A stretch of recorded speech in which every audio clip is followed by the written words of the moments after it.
ലോഹയ്ക്കുള്ളിലും സ്നേഹനിധിയായ ഒരു പിതാവിന്റെ ഹൃദയമുണ്ടെന്ന് ലോകത്തിന് കാണിച്ചു കൊടുത്തിരിക്കുകയാണ് ഫാദർ റോയി മാത്യു വടക്കേൽ. ഹൈന്ദവ ആചാരപ്രകാരം നടന്ന വിവാഹത്തിൽ തന്റെ ആശ്രമത്തിൽ വളർന്ന പാർവതിയുടെ കൈപിടിച്ച് വരന് നൽകിക്കൊണ്ട് ഒരു പിതാവിന്റെ കടമ നിർവഹിച്ച ഫാദർ റോയി മാത്യു വടക്കേൽ കേരളത്തിന്റെ ആകെ മനസ്സ് കീഴടക്കുകയാണ്. മുണ്ടക്കയം വണ്ടൻ പതാൽ ബെത്ലഹേം ആശ്രമത്തിൽ വെറും 1 വയസ്സുള്ളപ്പോഴാണ് പാർവതി എത്തുന്നത്.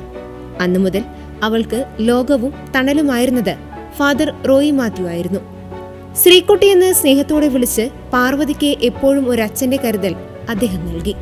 അവൾക്ക് വിവാഹപ്രായം എത്തിയപ്പോൾ അനുയോജ്യനായ വരനെ കണ്ടെത്തിയതും ഫാദർ റോയി തന്നെയായിരുന്നു. വണ്ടൻ പതാൽ സെന്റ് പോൾസ് പള്ളിയുടെ പാരിഷ് ഹാളിലായിരുന്നു ഈ അപൂർവ വിവാഹത്തിന് വേദിയായത്. കട്ടപ്പന സ്വദേശിയായ അനന്തുവാണ് പാർവതിയുടെ കഴുത്തിൽ താലി ചാർത്തിയത്.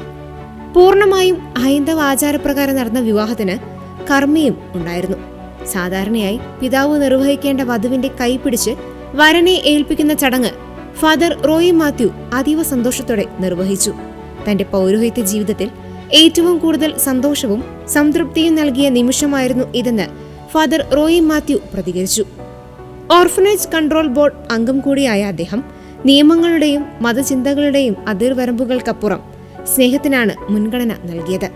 മതം എന്തുമാകട്ടെ, മനുഷ്യത്വം ഒന്നാണെന്ന് തെളിയിച്ച ഫാദർ റോയി മാത്യു വടക്കേലിന്റെ ഈ പ്രവൃത്തി ഇന്ന് സോഷ്യൽ മീഡിയയിലും വലിയ പ്രശംസയാണ് നേടുന്നത്.